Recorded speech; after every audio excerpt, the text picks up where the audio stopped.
All right, welcome back to day 2 where we were working on the pressure washer, and I fixed it and patched it with another one because this has been a pain ever since I've had it. After the first 6 months, this engine has carburetor issues that just seem to just never want to be resolved.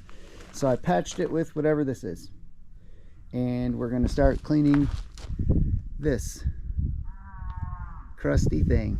Let's get a good look at it, and then we'll hand the camera over to our trusty shop foreman so we can start doing pressure washy things to this thing. So we'll get set up here in just a minute and start defunking this. I'd like to be able to pressure wash the inside, but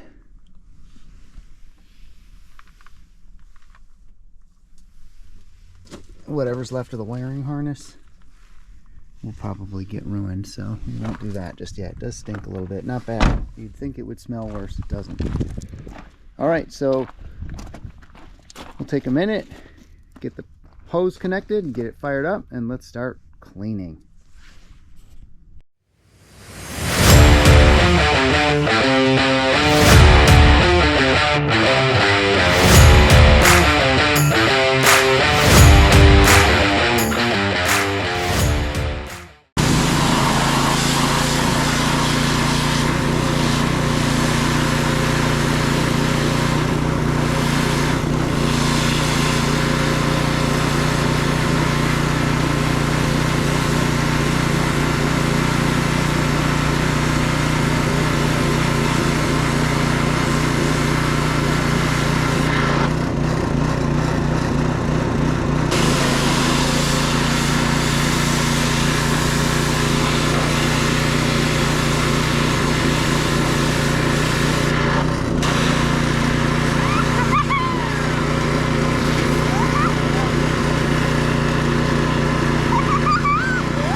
Years later. Okay, not just one pressure washer, but 2 pressure washers. Not just one feed hose, because there's ice in one of them, but 1, 2, 3, 4 hoses tried, where I had to go around the other side of the house to get a hose that was 1, not riddled with holes, and 2, not filled with ice. So attempt number 3. Is it going to work? I have no idea. Here you go, cameraman.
Okay.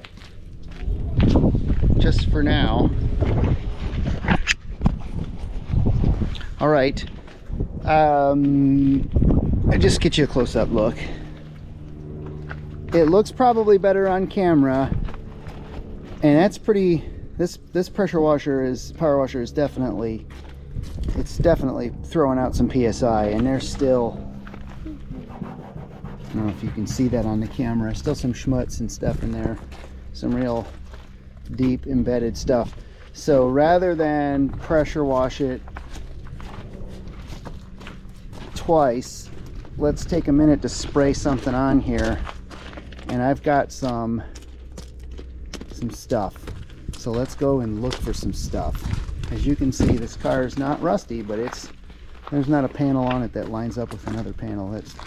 And it doesn't appear to have ever been wrecked. But, so you can see there, if you can see that on the hood, that's after it's been power washed, and it's still sort of got some fungicides or some lichens and stuff on there, right? Some lichens?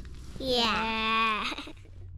All right, first we're going to give this a try on one side, in the back. And then on the other side, we're going to give this guy a shot.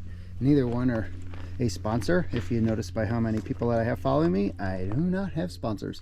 However, it doesn't mean I'm not going to try some products, and I could care less if they're in the video. So this side will get, let's try this door. Let's do super clean on the door. So let's spritz that first.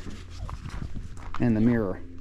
I'm gonna make sure the pork chop doesn't get it all. So what we want is a good coating. And this is a lot of fun to spray because there's a heavy amount of resistance because it's a foaming spray. So if you're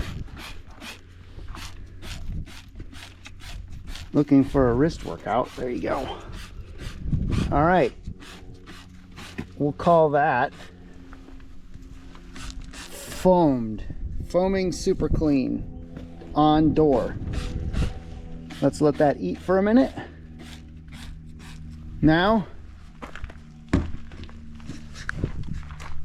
on the rear quarter, let's do fast acting mold mildew stain remover. Keep out of reach of children. Also, I could your skin irritant. If you eat this and drink this, you're probably not very smart. Warning on the label. And this one sprays like into the wind. Let's see if they have a squirty. Yeah. And it's dripping on my hand, so that's fun. All right, so this one is a stain and mildew remover. And it's more of it's going down the side of the bottle as I narrate this than there is product going on the car. So what we're probably going to see is my hands are going to be very mildew and mold free, but the car probably not so much. All right, there we go. I don't want pork Let chop that to get that on. No, tell everyone who that is. This is pork chop. And he's your best friend. All right, let's let that eat for a second. I can tell you right now, the super clean looks like I can see where I've actually sprayed it. The mildew and stain remover hasn't been on as long. So we'll let that eat for just a little bit longer. Let's just do a little finger test because it's coated, it's wet. Let's see if it does better than this after we're done. If you can see that in the camera, that's power washer, no cleany stuff. All right, so I'm gonna shoot, I'm gonna do this one. I found another one while I was getting ready to start powering this off. Let's do mold stain and mildew stain and from Zepp, powerful bleach. Let's do that on the window, see if that helps, because the window is just as bad as the fenders after just power washing it. So let's spray that on there. Let's try that.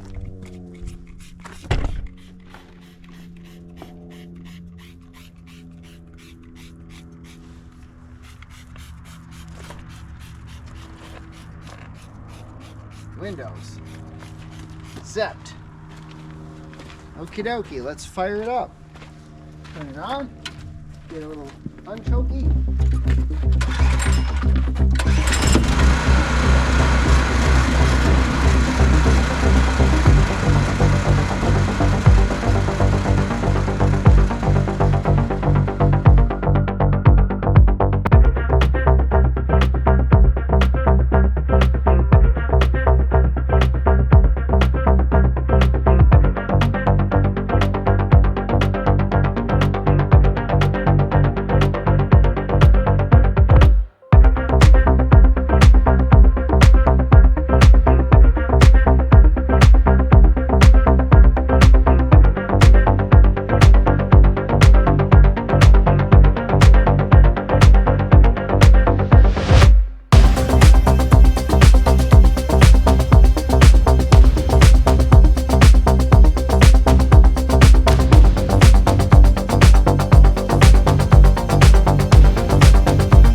All right, let's take a look up close if you can hear me. You can see where the spray, the spray, wherever it's clean, the spray did a pretty good job. Some of this stuff is really baked on there. I don't know if that's a product of the lack of work on the product working, or is it just that this is super stained. Either way, I'm going to go over it again and spare you the agony. I'll go over it again here and there. But let's get the underside of the hood done before we get to anything else.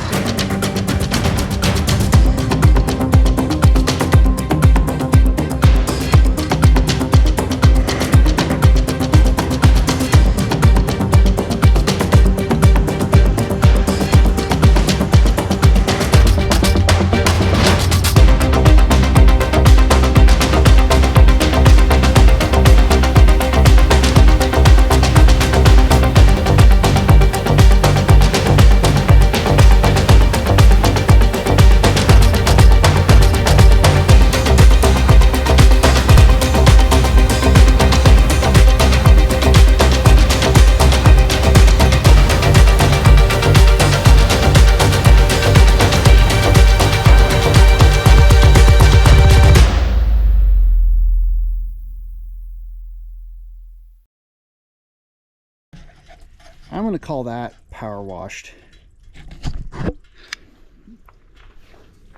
You can see where the spray, get out of the sunlight, you can see where the spray got that super clean and where it didn't. Like right there. It's coming off rather easily. It's just, you'd be surprised, pressure washed, high pressure water still doesn't really get this stuff off without some sort of a cleaner. And so if I were to start this all over again, I would have covered this thing in that super clean, let it eat for about 10 minutes because it's a cool day, and then do this. But there's some stuff in here you can see. But the plans are to actually paint this car, so I don't really care so much as that it needed to be clean because it was I didn't want all this, you know, garbage in the shop. So now that we've done that and we've cleaned the engine bay, what we'll do is we'll take some time to clear out a space in there. We'll bring it in, and the very first thing before we do anything is address the key. The ignition key lock is busted. It turns, but it doesn't it doesn't engage and doesn't shut the car off. So that has to be fixed before we could do anything else. And before I had done that, I had put a steering wheel in here because the steering wheel was just absolutely roached to get it home. So it smells musty in here. It doesn't smell like there were critters, thank goodness, but there's clearly been some critters. Now the wires, you can don't blame that on the critters. Blame that on the guy who owned it before me, because whatever he decided to do to the wiring left a lot of things not working and a lot of wires hanging that I have no idea where they go. So that's what's up next. So straighten the shop, get it in, and get it presentable, because right now it's a rolling, it's a clean turd now. It's a clean hulking piece of crap, but it will at least be something we can work and save and fix because, well, I own it. So for that, I'd like to say thanks again for checking us out, and we will see you on the next one. Well, that's not good. We're off to a great start.